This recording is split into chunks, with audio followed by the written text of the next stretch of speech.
Biblioteca Județeană Sălaj a devenit un exemplu de bună practică. 32 de bibliotecari din Republica Moldova au vizitat biblioteca într-un proiect de schimb de experiență. Au fost 32 de bibliotecari din mai multe regiuni din Republica Moldova, aceștia fiind cei mai activi bibliotecari care s-au implicat în cadrul proiectului de modernizare a bibliotecii din Republica Moldova Novateca, proiect ce continuă programul Biblionet, Lumea în biblioteca mea, în care Biblioteca Județeană Sălaj a fost pilot. Primirea bibliotecarilor din Republica Moldova a fost făcută de Florica Pop, directorul instituției.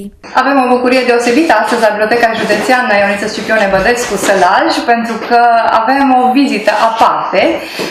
Dragii noștri colegi bibliotecari din Republica Moldova, și după cum am văzut eu tabelul pe care mi l-ați trimis, sunteți cam din toate zonele din Republica Moldova.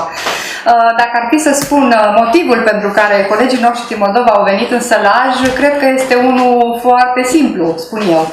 Se întâmpla ca în anul 2007 Biblioteca Județeană Sălaj să fie pilot în proiectul de modernizare a bibliotecilor publice din România. Proiectul s-a numit în pilot Global Library România, iar apoi Biblionet, Lumea în biblioteca mea. Poate știți și voi acest termen. Noi, Sălajul, pot să spun și acum, sălăjenii deja știu, ne-am bucurat că am fost cei mai activi, spunem noi, în cadrul acestui proiect, pentru că am inclus în Biblionet toate bibliotecile publice ale Sălajului, respectiv Biblioteca Județeană cu toate filialele acesteia, 3 biblioteci orășenești și toate bibliotecile comunale, 57 de biblioteci comunale, 3 biblioteci orășenești, dar și toate filialele lor. Deci toate bibliotecile din Sălaj și singurul județ din țară care a reușit să facă asta, s-a întâmplat în perioada 2007-2012. De asemenea, bucuria mare a noastră a fost că în anul 2008, chiar în 8 iunie, la Zalău s-a tăiat panglica primului centru internet într-o bibliotecă din România. A fost aici și Paul Baran, directorul programului pe România, deci Zalău kilometru zero era numele proiectului de atunci. Apoi, lucrurile mergând frumos, nu întâmplător, în anul 2011, cred, împreună cu Paul Baran, directorul Biblionet România, am fost la Chișinău. Deci eu și Paul Baran ne-am dus la Chișinău să explicăm bibliotecarilor de acolo ce înseamnă acest proiect de modernizare a bibliotecilor. M-am bucurat să mă întâlnesc cu mare parte a bibliotecarilor din Moldova atunci și să le explicăm care sunt avantajele programului Biblionet. Noi ne-am întors, am ținut legătura, Lidia văd că nu este, deci mulți sunt plecați în alte părți, dar am aflat peste ani, privindu-vă, cât de harnici sunteți. Am văzut și atunci când am fost în Moldova niște oameni dedicați profesiei, mă refer acum la bibliotecar, normal, niște oameni dornici să învețe și să facă ceva pentru ca Moldova, deci comunitatea moldoveană, să progreseze și să fie cât mai aproape de lumea civilizată, pentru că ne dorim cu toții asta. Și ne-am bucurat privindu-vă și văzând că acest proiect în Moldova se numește Novateca, că acest proiect a prins contur și tot mai multe biblioteci au intrat în el. Știu din cele ce mi s-au transmis că voi, 32 de bibliotecari, da, care ați venit în România, sunteți cei mai harnici din Moldova și cei care ați beneficiat de cele mai multe avantaje în cadrul proiectului Novateca. Da? Un proiect amplu care sperăm să continue. Vizita bibliotecarilor din Moldova în România, spuneam, nu este întâmplătoare și nu întâmplător au ales bibliotecile pe care le vizitează. Au fost la Biblioteca Județeană din Iași, da? Colegii noștri sunt în modificări, dar este o bibliotecă mare și Iași a fost în pilot împreună cu noi. Ați fost apoi în Bucovina, da? Ați fost la Suceava, la Gabriel Tărăbuș, da?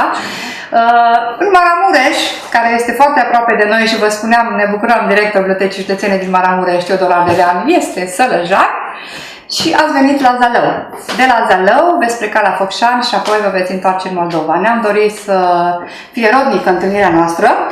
Vom prezenta proiectul în detaliu și Biblionet și al vostru, dar pentru că e vorba de Novateca, aș vrea cineva dintre voi să ne spună o impresie despre proiectul vostru Novateca și cum vă simțiți voi în România până acum și cum este sosirea în Zalău. Ne pare foarte bine că am ajuns la dumneavoastră, pentru că ați spus astăzi de Biblioteca Kilometru Zero. Era o noțiune care a schimbat ceva și aici la noi în conștiința noastră, pentru că noi ne doream de foarte mulți ani să ajungem și noi în programul Bill și Melinda Gates, pe atunci nu știam că se va numi Novateca. Iată că suntem practic la finele programului, în apropiere, deci programul Novateca deja își rotunjește activitățile în Republica noastră și putem să spunem că acest proiect de fapt a revoluționat tot ce se întâmplă în bibliotecile publice din Republica Moldova. Pentru că trebuie să recunoaștem, bibliotecile, în special cele din mediul rural, erau foarte multe pe cale de dispariție. Bine, iată, acum, practic, în marea majoritate, peste 1000 de biblioteci din Republica Moldova, din cele circa 1200, deja au aderat la programul Novateca. Viața s-a schimbat, bibliotecile, în afară că au tehnologie, au adus tehnologiile în bibliotecă și în comunitate, au învățat alte lucruri să facă. Biblioteca și-a schimbat complet imaginea sa, biblioteca prestează servicii necesare comunității, biblioteca aduce comunitatea în bibliotecă și o învață să trăiască o altă lume. Biblioteca a dat o mână de sprijin oamenilor care se află în dificultate, fie că ei sunt bătrâni și au necesitatea să studieze tehnologiile, fie că sunt persoane cu dezabilități, fie că sunt persoane care caută un loc de muncă. Toate acestea biblioteca le poate și noi suntem avantajați într-un fel în Republica noastră. Noi avem foarte multe persoane cu studii de specialitate, pentru că facultatea încă funcționează la noi în Republică, deși sunt foarte puțini doritori să facă studii în biblioteconomie din cauza salariului, dar e o altă problemă. De fapt, grupul care am venit pentru acest itinerar foarte frumos în România, pe o vreme atât de frumoasă, sunt cei care au trecut un training de advocacy și au realizat niște succese foarte frumoase și iată pentru ca cunoștințele pe care le-am obținut în urma acestui training să fie aprofundate, am beneficiat de această bursă pentru această vizită de studiu în bibliotecile din România.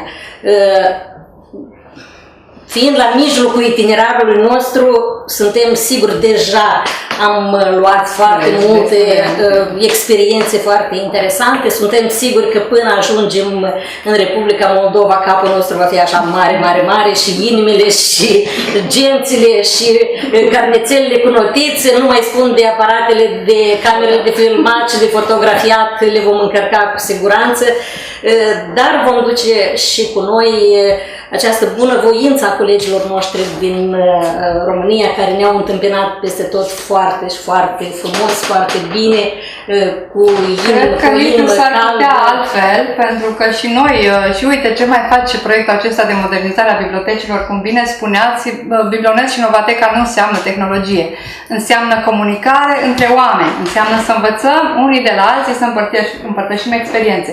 Iar vorbind de advocacy, pot să spun și aici că am început advocacy cu Daniela Drăghici și am fost coordonator național pe advocacy. Deci, tot întâmplător, așa că avem ce să împărtășim astăzi. Da, sunt proiecte frumoase și biblioteca înseamnă sprijin pentru oameni în toate domeniile. Biblioteca nu mai înseamnă doar carte și împrumut de carte. Bibliotecile s-au dezvoltat și ne bucurăm că voi din Moldova ați venit spre noi. Deci nu suntem bibliotecare, dar sunteți Novatecare, de la Novateca, da. Da, deci sună proiectul vostru. Da, Novatecarele din Republica Moldova și le vedeți toate tinere, frumoase, active, albinuțele Novatecii, să spunem așa, fiindcă ele într-adevăr sunt 31 de lideri care au niște rezultate fabuloase. Deci dacă au început, să spunem, de la zero ce privește în advocacy, acum ele sunt mega experți. Deci noi chiar ne bucurăm de faptul că ați atins ceea ce ați putut până acum. Noi ne bucurăm de vizită și mersi mult foarte mult că ne-ați primit. În cadrul aceluiași proiect, directorul bibliotecii a fost 2 săptămâni la Chișinău pentru inițierea lor în acest proiect inovativ.